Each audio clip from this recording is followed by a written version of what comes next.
If you're experiencing account sync issues with Roblox, follow these simple steps to resolve the problem quickly. Step 1. Check internet connection. Ensure that your device is connected to a stable internet connection. A weak or unstable connection can cause syncing issues. Step 2. Restart Roblox. Close the Roblox application completely and then reopen it.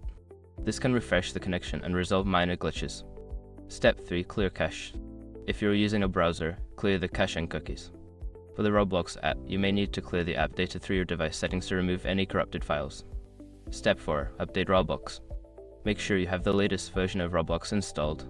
Check for updates in the App Store or on the Roblox website and install any available updates. Step 5. Relog into your account. Log out of your Roblox account and then log back in. This can help refresh your account settings and resolve any sync issues. By following these steps, you should be able to fix the account sync issue quickly. If problems persist, consider reaching out to Roblox support for further assistance.